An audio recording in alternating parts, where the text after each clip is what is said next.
Welcome your hosts Caddy, Frink, and Aaron Fitzgerald as they lead discussions about substance use disorder and the journey to recovery. You're listening to Redefining Recovery, a recovery revolution. Well, here we are on a beautiful day. A little cloudy, a little cool, right, Sarah? A little chilly. A little chilly, but, you know, where do we reside? Minnesota. Yeah. And no snow yet. No, none yet. Yet. So I'll take it. Okay, and I'm ready. I'm ready for it. Speaking of ready, what's right with you today, Miss Sarah? I think having the next 4 days off and just being grateful for the team that is at Minnesota Recovery Connection. With Thanksgiving tomorrow, just realizing how grateful I am for the team that I work for and with. So, yeah. How about you, Caddy? What's right with you today? You know, this is going to air after Thanksgiving, so what it will be fun is that when it plays on Saturday, I'll be sitting in my house being so grateful that I just don't have to do anything. Oh, yeah. Yes, there'll be just time to listen to a show and just... I was thinking about the same thing when we were driving over here, and that is just how grateful I am for the opportunity to have Redefining Recovery, Recovery Revolution, having Minnesota Recovery Connection as a place where we can work. We've got a strong team. We've got a good team. It's just a great day to be grateful. It is. Yes.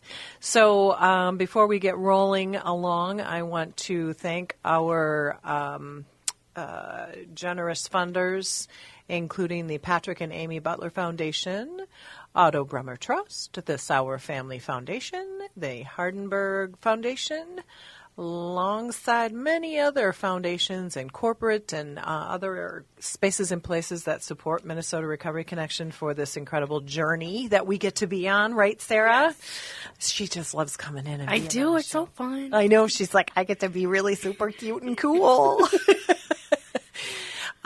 Sarah came to me and she said, "Hey, Caddy, what are we going to talk about?" And what do we come up with? Holidays and helping get through the holidays, ideas of how to get through the holidays, because it can be hard for some people, or it can just be a triggering situation. So we want to give you some ideas on how to get through. Yeah. I think what happens is that sometimes that we feel obligated with family, we feel obligated with friends, we feel obligated, period, about doing things around these holidays. And there's a bounty of them. There's the traditional ones, and then there's other communities that have their holidays that go on. And then there are a lot of people who just say, I'm out of here. I don't want to do this. I don't have the religious affiliation. I don't have the gumption. Yeah. Or they just want nothing to do with it. Yeah. Maybe it got overdone in some part of their life. When we struggle with substance use disorder and we find our recovery, sometimes we need to just change how we do it. I was listening to a really interesting program. I don't know, a couple, 2-3 weeks ago. It was on KMOJ. Well, I've never heard of them. Yeah, KMOJ, it's a great radio station out of North Minneapolis, serves predominantly the African-American community. And they've got great music sometimes that I enjoy. They go back to the oldies. Gotcha. Some of that funk and maybe some disco and maybe some good tunes, as well as great music all the way around. But in the evening when I'm driving home, sometimes I'll listen to their talk radio. Because I am kind of a little bit of a junkie. Yes, she does. NPR all the time. Yes. So I like to listen to what communities are discussing. And one of the guys was talking about how individuals who are experiencing holiday or traditions in families, and sometimes they just don't want to go. Yeah. Or it's overwhelming. Yeah. And what he suggested, it was a therapist who was talking about it.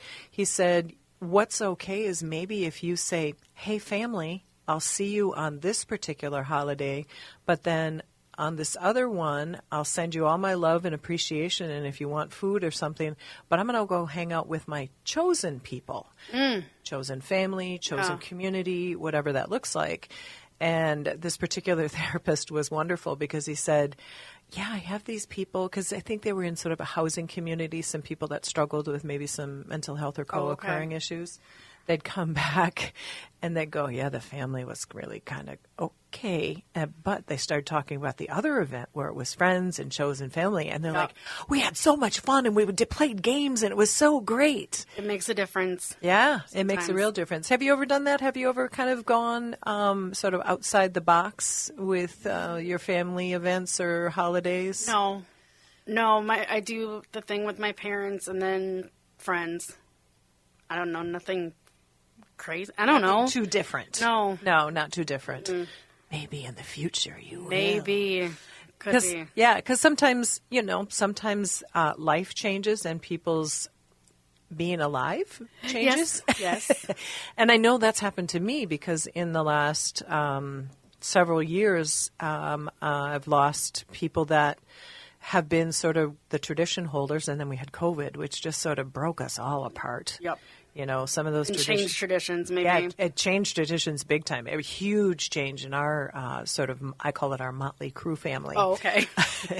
But now that my father is gone, he was sort of a linchpin for some holiday kind of gatherings. He did what was called the lutefisk dinner. Oh. And lutefisk, how Minnesotan of you. I know. Do you know what lutefisk is? No, I've never had it, but Isn't it like covered in fat and stuff? Yep.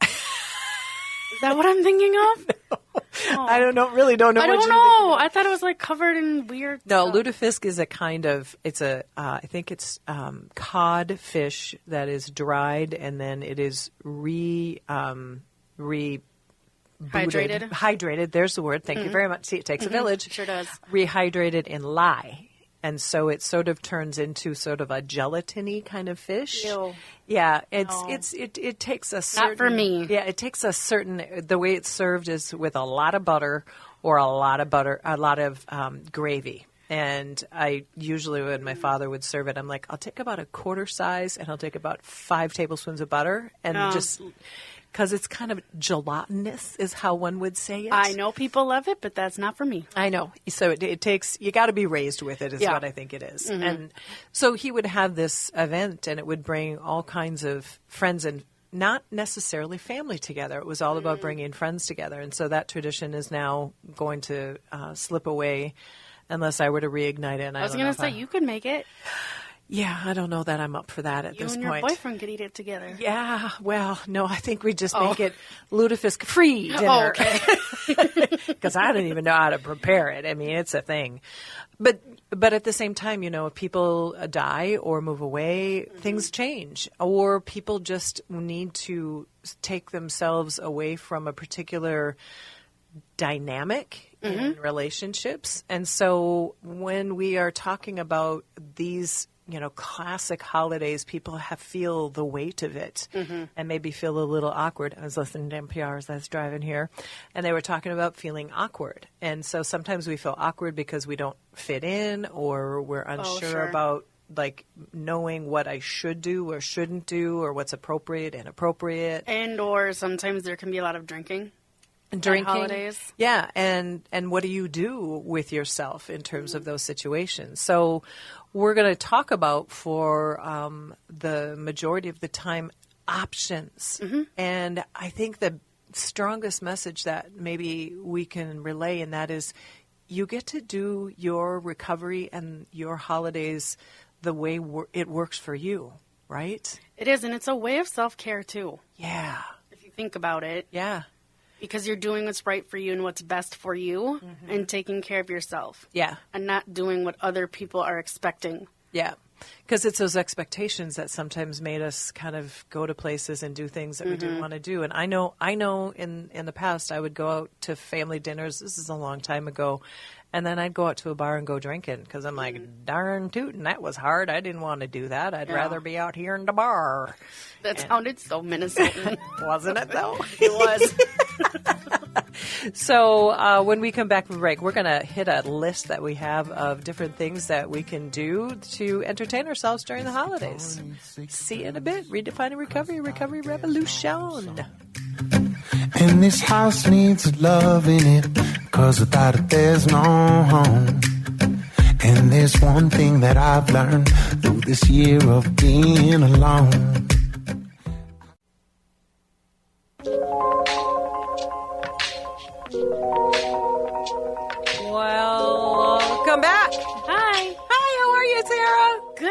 excited to be here. I know you are. I know you are. We are back, Redefining Recovery, a recovery revolution. I just wanted to share something. I have a friend who lives in the UK, Mariana, and she listens to the show, and she said she got a little bit behind on listening, but she enjoys listening to the show. And I just want to say that when I was leaving our office today, I told people that I had to leave because we had to go record our radio show. And half the people went, "What?" So, it is sort of like the best hidden secret. So those of you out in the listening audience who might be friends of people with a substance use disorder or those who struggle with a substance use disorder, spread the word. We're out here. Or just want to learn more about substance use disorder and recovery. Yeah. Anyone is... Welcome to the party. Sure is. Yeah. Us, those It's a fun party to be at. You betcha. Oh, man, I got my Minnesotan going on here, don't I? Don't you know? Yeah. But I want to just say that anybody who's listening, if somebody they know is struggling with substance use disorder or is not understanding somebody who has substance use disorder, there's a real opportunity maybe just to listen to some ideas, listen to some thoughts, listen or to stories, because we've had a lot of our Minnesota Recovery Connection staff on the show talk about their story. Yeah. So you could listen, get another a better perspective. idea Yeah. of what it looks like to be in active use and get into recovery and all that it takes to get there. Yeah. And we've had many guests from different organizations as well. So it's an opportunity for people to just think about the people that they know, or maybe they see people on the street and they see people that are struggling, or they see people in a restaurant or a bar that might have imbibed too much. And sometimes we cast shame on people, and sometimes those people are struggling with things that we don't recognize. And the only mechanism they know how to damper their mind or their pain is to be out and about. Partake. Partake, yes. That's the word. So when we do our training at Minnesota Recovery Connection, being the trainer of the peer recovery specialist class, which is a marvelous opportunity for people, even if you are an ally to the recovery community. I'm not just saying this because I want to boast our program, but what I have seen, I just trained 23 individuals last week, and everybody in the class was struggling and had come to their recovery side of things. But I had a lot of diversity in the class. Yes, you did. Oh, it was great. It was just great to hear, like you said earlier, Sarah, all the stories. And sometimes the misinformation about what it is a person in recovery is, or looks like or does, or undereducated about, oh, that's what that is. That's why somebody's acting like that. Or maybe I don't ask them what's wrong with them. I ask them what's going on. Those are some really important things to ask. So, as I said, we have this long list of things that people can do. Just like 4 pages long. I know. And the reason this came, I can't remember who came up with this. Who came up with this? I don't know. I don't remember either. It's always been in our manual, so I know. I don't know. Yeah, it's been in there for like 5 years. So where it came from, I appreciate that person. But some of these things are going to cost money. Some of them are sort of silly, but everybody has interests. And I think I love the one on the top of this list, which is visit an animal humane society, and pet some critters. Oh, that sounds lovely. I know, doesn't it though? I want to do that. Yeah.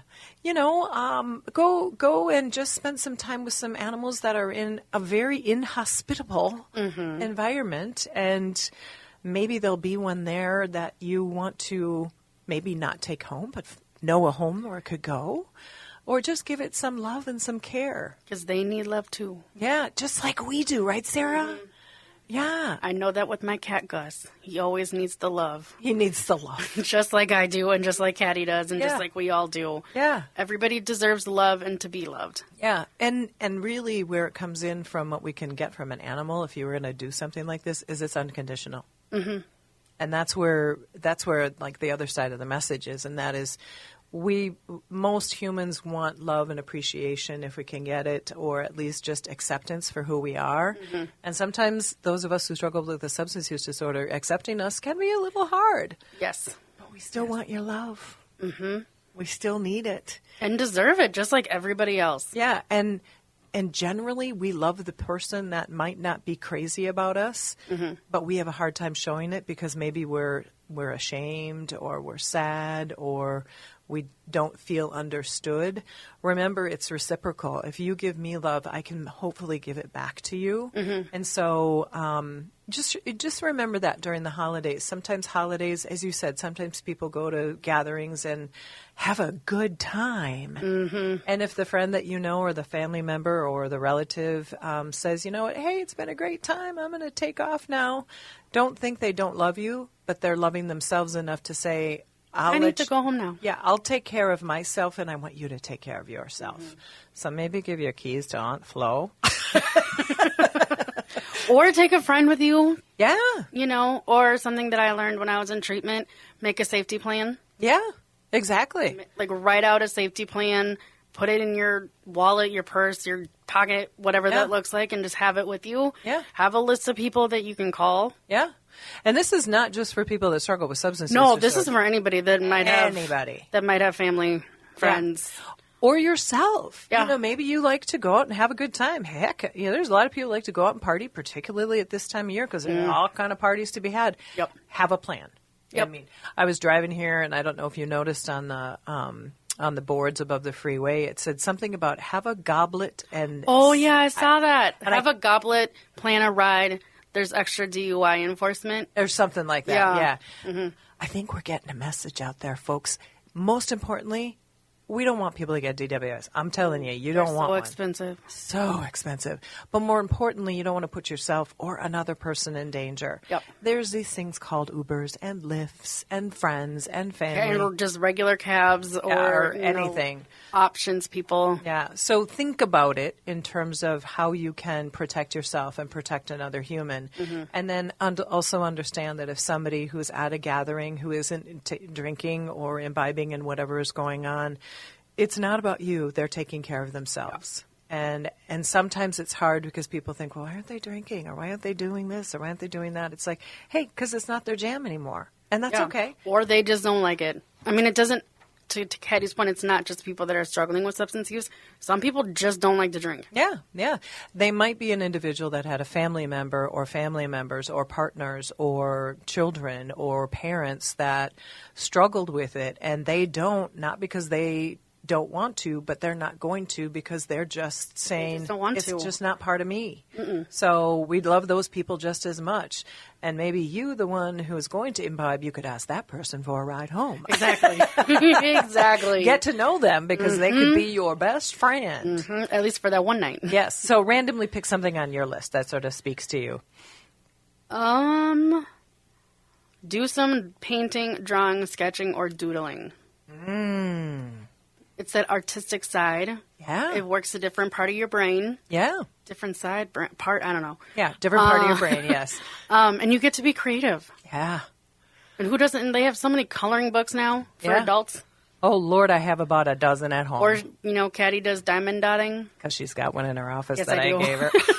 But, you know, you get to do something that's not everyday necessarily. Right. Well, and I think to your point, what you're talking about is it uses the other side of your brain. So much of the time we're at work and we're doing something, we're using that logical part of our brain. We're using that place where we just have to constantly sort of problem solve and do stuff. When we use, I don't know if it's the left or the right lobe. I'm not that smart. But yes, you're using, but I don't know which side of the brain you're using. But what you're doing is you're sort of cultivating a whole nother experience for you to just kind of like dive into. And it's self-expression. Yeah. So you never know. You might write something poetic or just important to you, or draw something or color something. Let's see. It was one of these says, go for a bike ride. And I'm thinking, might not be the right time. But you know what we did at Minnesota Recovery Connection a couple weeks ago? We went bowling. Bowling can be fun. I know. Bowling can be fun. Yeah, we had our whole organization go to Memory Lanes, I think it is, over in South Minneapolis. And it was the whole team. And you just got to kind of let your hair down and be silly. It was very fun. What's another one on your list? Make an overdue phone call to a friend or relative that you've been putting off. Okay, in a good way you've been putting off, not like... Yeah, it could be, you could be avoiding somebody, but maybe you step into, like I was saying, that little bit of that discomfort. It's like, maybe why haven't I been calling this person? But maybe it's time that I just sort of I take that leap of faith that they probably want to hear from me as much as I might be afraid for whatever reason, but they might be looking. It reminds me, I got to make a phone call to somebody. So, Thanks a lot, Sarah. You're welcome. But, sometimes we have these reservations about doing things, and it's because we've built it up in our mind. And I think that happens with people who have a lot of either self-judgment or are thinking that we're not as important to somebody else. And, in fact, we are equally as important, if not more, and they're sad they haven't heard from us. Yeah. That's a really nice suggestion. Let's see. I do like on here, and I know this is not the time of year to do this, but go to different garage sales. Ooh. Well, you know what you can do is hit a thrift store. Oh, there you go. Yeah. You don't have to buy anything, but just looking around at different things and getting out. Could be good. New environment. I know my guy and I will go out periodically, and we'll go to these crazy places that I say that we should go sometimes. Oh, okay. And he's kind of just follows along like a good trooper. Yeah. But what he gets to do is that he kind of goes down memory lane sometimes, and he'll see a toy or a picture or sometimes a magazine or an album, and he's like, wow, I hadn't thought about that in a while. And, it's just sort of, like you said earlier, it sort of triggers another side of our brain to just kind of get out of our heads. Especially if you can go down memory lane like your boyfriend does. It can trigger happy thoughts, hopefully. Hopefully. Fingers crossed. Yeah, fingers crossed, yeah. But it's a way to get out of your head. Yeah, and it isn't the same as like going shopping at a big box Target store or someplace. Yeah. Because you sometimes will have the impulse to buy there. Or if you go to a thrift store, or you go someplace, Salvation Army or Goodwill, or there's a place I go to called Empty Nest where they only open on weekends, and they've just got households that have been cleared out of a house, and they just got a little bit of everything. Nice. I found the greatest thing a couple of weeks ago. It was just wonderful. But you go and you don't have to buy anything because it's not impulse. It's more like, could I use that? Could I not? Or maybe I can just walk out and go, that was kind of cool to see all kinds of somebody else's stuff. Yeah. It's like, oh, how did they live? Oh, man, that's a 70s house. Ooh, that's an 80s house. Ooh, that's a 90s house. Especially if you go to Target or any of those big stores. They make it easy. To just pick up something. And we don't always have a lot of money. No. Now, none of us have a lot of money sometimes. And so if you go someplace and do something, you can go to the Minneapolis Institute of Art, MIA, they call it. Oh, yeah. Isn't that free? It's free. Yeah, they have a donation box, so if you got an extra buck or you got a few bucks, you can toss it in there. But that's for free. And there again, to your point earlier, using another side of our brain, just looking at beautiful things and sort of taking in different cultures, taking in different information. I think the Como Zoo is also free. Yes. You can go there. Like they have a donation box like the MIA does. Yep. And the conservatory. Oh, if there's a place. Have you been to the conservatory? Yes. Especially in the dead of winter. Oh. When it's cold outside, you go in there, you see plants and color, and it's a good thing to do in the winter. Well, and there's so much humidity in there, and we just get like dried up like prunes in the winter here. Yes. You go into the fern room and they have to mist things. It's so nice. It's so nice. So, hey, hot tip for you. And I think you can take public transportation. Might have to walk a few blocks. It's right off the main gate of the state fairgrounds. Not that I know that or anything. No, not like you've been there before. No, I haven't been there before. What else you got on your list, Miss Sarah? Tune in to your favorite radio station. Hey, or a new one. Hey, I just told you about KMOJ. Turn it on. 89.9. Why I know that one, but now we are at AM 950, so we must represent AM 950. Yes. But you can try something new, tune into your favorite one, or just music in general. Yeah. Or podcast. Yeah. Yeah, I think the thing that we're probably hitting on is thinking outside the box of what we normally do. We can get caught in patterns. I know I go home, I talk to my guy, I go get something to eat, I sit on my sofa, I watch something on probably Netflix or PBS, and then I take a bath and I go to bed. And it's like, oh, Lord. It's the same routine. Over and over. And then we feel like we're just living in this hamster wheel. That's how I feel sometimes. Yeah. And so the fun thing to do is like if you have an afternoon off or an evening off, or maybe you're lucky enough during the holiday time to have some extra time off, do something new. Do something new. And do something for yourself. Yeah. If anything, if you still have to go to or feel like you have to go to your family things or your friends things or whatever that looks like, just do something for yourself at least one time this holiday season. Mm-hmm. Yeah. Even if it's, one of the things you could do is you can even go like to one of the shopping malls because they all have pretty holiday decor up, and just wander a mall. Don't have to walk into any store, but wander around, get your movement, because movement is a real key component as well. Yep. Or what, before it gets too cold, maybe walk around your neighborhood. Yeah. Some people have their Christmas lights up already. Oh, my goodness. Which is something I love to look at. Oh, I got to tell you, there's a place over on Jefferson off of Snelling. I drove by it last night. This house is ready for the holidays. Oh, my God. It lit up the entire block. But it was well done. It was well done. It wasn't like, Too somebody much where it's threw up Christmas on a house. Yeah. It was just like the fence was done, the tree was done, the house was done, the chimney was done, the peak on the house was done, the windows were done. How much time they spent doing that? I don't even want to know. But that's another fun thing you can do is that maybe if you could live in an apartment, or you could live in a recovery home, or you could have your own home. If you can go to a thrift store, or you can go to the cheap parts of some of the stores and buy some lights, or buy some Christmas or some holiday or just some fun decor. Yeah, I heard the dollar store from one of my team. Someone from my team told me the dollar store has a good Christmas decorations. Yeah, and just holiday stuff in general. Yep. Yeah, I love me a dollar store. So Josie told me that the dollar store is the place to go. Yes. So that could be somewhere that you could go get some. Just get a few things. Holiday decorations and decorate your space, whatever that looks like. Because number one, it might make you festive and just sort of make you feel good. Number two, you're getting out and you maybe don't go to dollar stores very often. Mm-hmm. And maybe you invite somebody over and say, hey, let's have a pizza and look at my fun holiday stuff. So you could have your own gathering the way you want it in your own home or your own space. Yep. And feel like you're just sort of like involved in it the way you want to be. Mm-hmm. And if you can see a theme here, folks. Do you enjoy who you are? Don't feel compelled to always maybe have to approve and approach other people and do what they want. Mm-hmm. Because I think that's a lot of what people that struggle with substance use disorder, and I know I did, I was so much a people pleaser. That codependency was... Mm-hmm. I was too. Serious Still thing. I'm a little bit. Yeah, oh yeah, we all are. Yeah, I don't think we ever let it go completely. No. But it's about a balancing act, right? It's sort of like balancing. It's learning how to be yourself, do what's best for you, and still feeling a part of your family, your friends, your community of some kind. Yep. Mm-hmm. Let's see. Go to a discount movie. Many theaters have discount movie times, like on a particular day or after a certain hour. If you go before or after a certain hour, maybe even go to a local coffee shop. Maybe you just, I know coffees can be expensive, but maybe you just get the smallest of something and just sit again and be around different people, hear conversations, or invite somebody and go to a different neighborhood and just sort of sit and watch what's going on.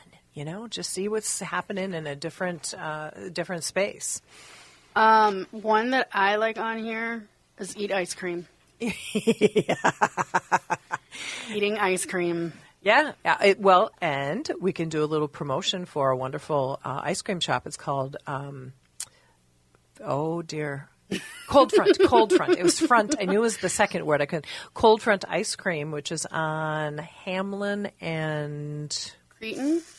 I know it's by Cretin-Derm Hall High School. I know that much. I think so, but it's called Cold Front. But that ice cream shop is actually owned by people in recovery. And did not know so that. they actually participated a couple of times with some events that we've done. So ice cream in the middle of winter somehow seems a little contradictory. But I do it all the time. But it's so refreshing. It is. Yes. I don't know why, but it just works. It just tastes good. Yeah, always. And they're a small local ice cream shop that makes their own flavors and stuff. Mm-hmm. So they really do the creative stuff. So yeah, I think that's an awesome idea, Sarah.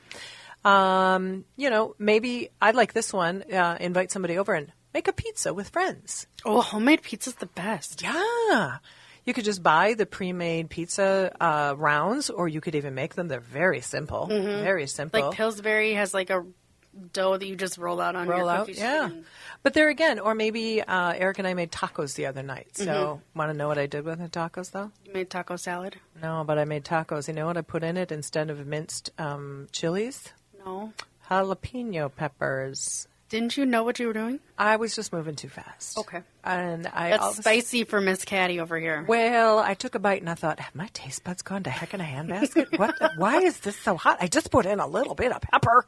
And then all of a sudden, I'm like, I was sitting on the sofa trying with a lot of sour cream to eat this taco. And I'm like, I bought jalapeno peppers. And I went into the recycling. And I'm like, yep, I did. But you know what? After a couple of days, they have a tendency to sort of calm down. But I was going to call our director and say, you can't come in today. Yeah.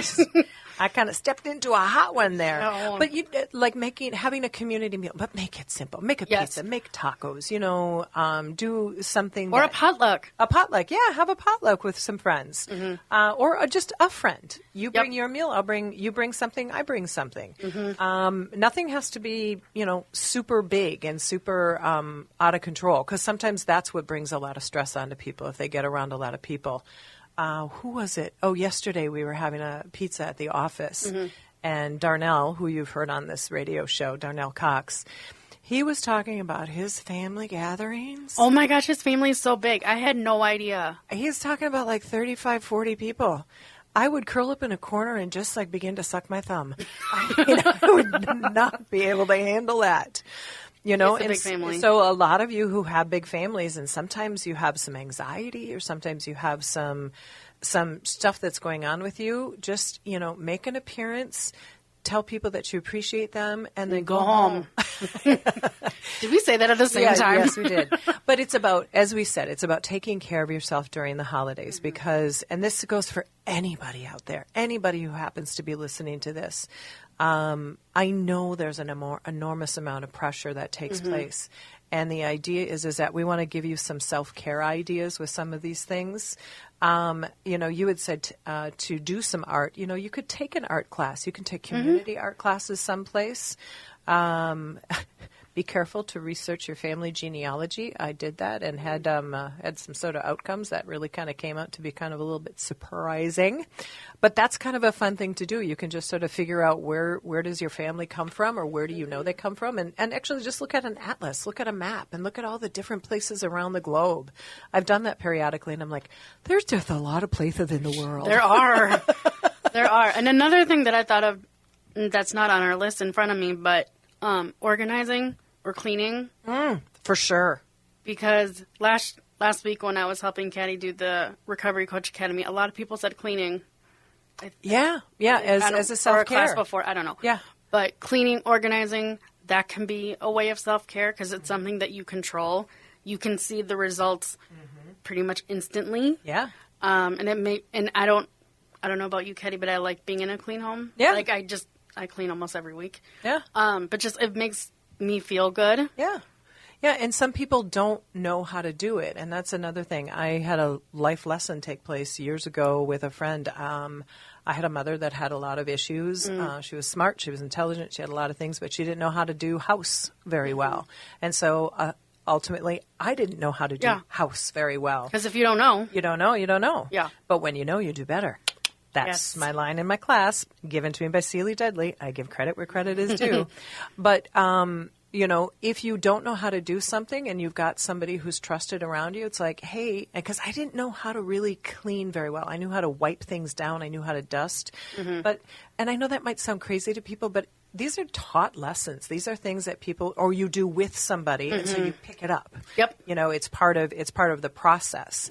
And so I just didn't know kind of the tools that were necessary. But you're right. When you clean something or you organize something, your thoughts get straighter potentially. You feel, like you said, you got a checklist. It's like, I'm going to do this room, I'm going to do that one, or I'm going to do this drawer. Or go through your clothes. Yeah. I like to do that twice a year.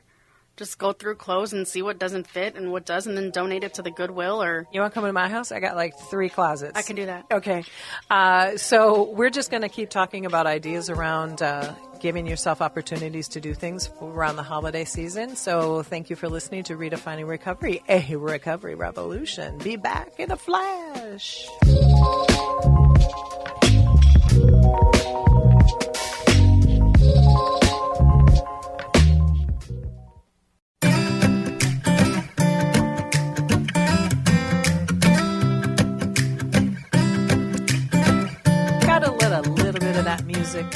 just to welcome us in. And for some reason, it makes me think of Sunshine. Yeah, I was just going to say something. That one just kind of makes me bounce in my chair. Like, oh, yeah, that's kind of a happy It makes tune. me think of summer. Yeah, and that's okay. We're getting into the depths of winter. I thought you were going to say we're getting into summer, and I was like, oh, no. No. We're getting into the depths of winter, yes. So it's going to be a while. Yes. Hey, so one of the things I saw on this list, so what we're talking about, folks, is how do we make it through the holiday season?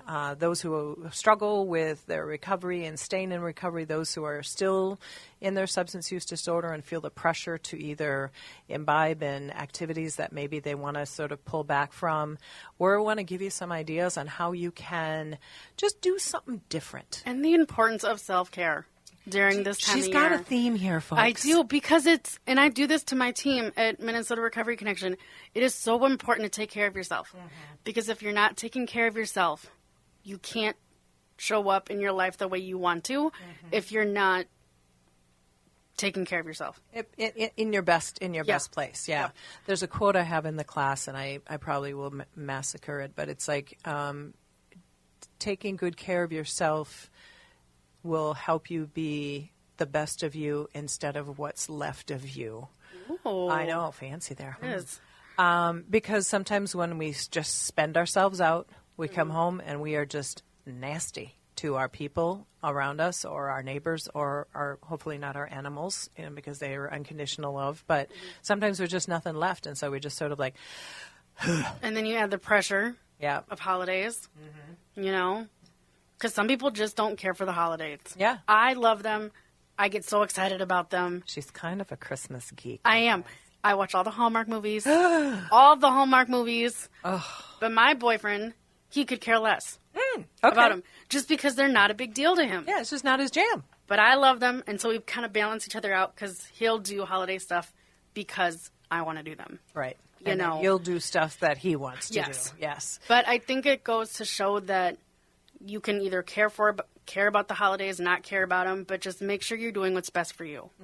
And keeping that in mind. And as simple as just when you come home from a gathering or you've got a work thing that I use air quotes, have to do. That you come home and you say, okay, I'm going to take a long shower. I'm going to take a bubble bath, and I'm just going to wash that off.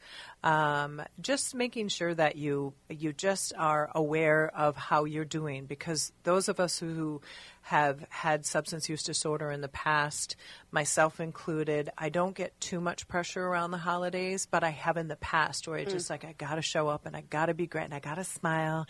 I got to look nice. I can't eat too much, but I want to eat a lot, and I can't eat all the cookies, but I want to eat all the cookies.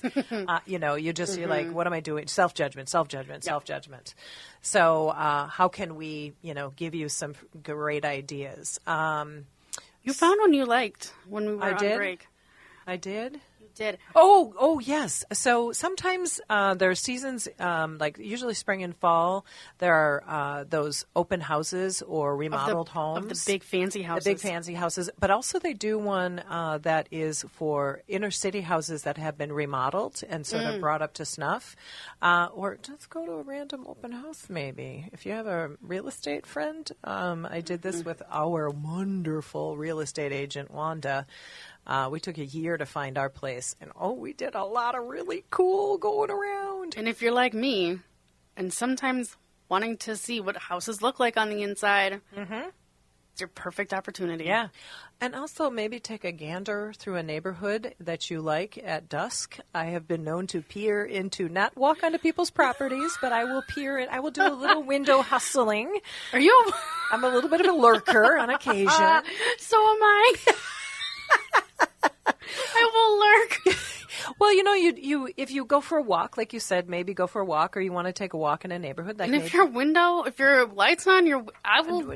I'll just glance. Yeah. Well, and it's fun. It's fun, even if you like the holidays or don't like the holidays. People's decorations are pretty. They're pretty and they're creative. And it's sort of like, wow, what are you doing? So go for a walk in a lofty area, like walk down Summit Avenue or go over to one of the lakes in Minneapolis and wander around and maybe just slowly gaze by some windows. Let's see. There's a lot of great places to go. and get some interesting food too. So some of the places that I've recommended for people, there's a couple of Asian markets in St. Paul. There's the Hmong Market, and there's the Isn't there one out Village. in Eden Prairie that's new? Yeah, like there's the an mall? Asian market called Asian Market, I think. It's in Eden Prairie. It's actually just down the street from where we are. But there's also Midtown Global Market. There's some of the Hispanic stores and shopping malls along Lake Street in Minneapolis. There's the Carmel Mall on Pillsbury and Lake Street, and these are areas that maybe people aren't familiar with, and so you might feel like they kind of seem like areas, but you know what, just go during the day and explore, and just, you know, there again, it's seeing new things, seeing some cultural things, maybe trying out some new food, because that's awesome, even going to a new restaurant, and you know, there's like gajillions. I was gonna say, and I feel like there's always new ones popping up. Yeah. And you have to sort of explore, and you have to be willing to take a risk. Yes. Because sometimes you don't know what's on the menu. Yes. But that's what the wait staff is for. But I think the moral of our story today is that make sure that you are keeping true to yourself this holiday season. Make sure that you're taking care of yourself. And if you want to say no to something, no is a full sentence. Oh, bam. Drop the mic on that one. No, don't drop the mic. No, I that would won't. be very bad in this situation. They might get mad at me. Yeah. But it absolutely, it's okay to say, no, I can't. And it's a large event and you don't want to go, or it's people that you don't know and you're uncomfortable with them. Say, you know what, maybe there's another time that we can get together. And sometimes people might feel disappointed, and a therapist said to me long ago, it's like you can't control other people's disappointment, but you have to have your feelings, and you have to be, as you said, Sarah, be true to your feelings and who you are.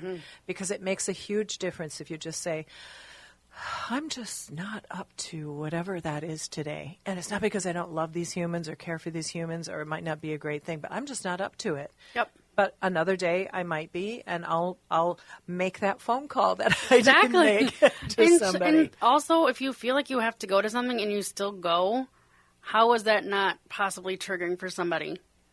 Could be, yeah. You know what I mean? Like you pressure yourself into going. Yeah. And then you get upset with yourself that you made yourself do it, and then it could snowball. Yep. Yeah, and we don't want to do that. No. Hey, if it snows, maybe go out and make a snowman. yes, Yeah. or snow angel, Snow angel. Oh, snow angel. or just go for a walk in the snow. I know. Because it's so pretty. I do actually. That's one of the things I absolutely love. Oh, another thing that I'm seeing on this list that I think fits in very well when we close out this show is celebrate a friend's recovery time. Celebrate somebody that you know, or maybe that you've seen at some gathering and you know they're in recovery, and you've kind of done that wink, wink, nod, nod, and you know who they are. Maybe you see them out in the community and you say, hey, you know what? I've known you for a while. I don't know you, but would you like to go out for coffee? I'd like to go out for a soda. I'd like to go out for something, and you know, just meet a new recovery friend or an acquaintance, because we never know what door is going to be opened up from somebody that we have a new conversation with. Yeah. And or as you get older, it's harder to make friends. So any way that you can make friends or that acquaintance that can turn into a friend, why not? Yeah. Yeah, absolutely. I used to tell a story, and I think I've told it before, that when I talk about, and Sarah and I do motivational conversation and motivational interviewing, I would just tell everybody to randomly go out and like, hey, you're at a store and you're talking to the salesperson behind there, and rather than being on your phone, which a lot of times people are, I'm not shaming anybody, but they're a human too, say, hey, how you doing today? And they look at you like, wow, you're kind, and they get to say, I'm fine. And I have made the mistake of saying, so I was going to say, what do you not say? Yeah. What time do you get off work? And they look at me like, why do you want to know, crazy lady? Lurker. Lurker, yes. No, but, you know, having conversations with people randomly is just a beautiful thing. Well, we want to wish you a great holiday season. We want to wish you a lot of care for yourself and Joy. care for your community, joy. Happiness. Be you all over the place. Exactly. Sarah, as always, a delight. Thanks for having me. Okay, darling. Catch you at the office, babe. Bye. Bye. Thank you for listening to Redefining Recovery, Recovery Revolution. Feel free to join us supporting our mission and become maybe an annual donor, or catch us at minnesotarecovery.org. Thank you.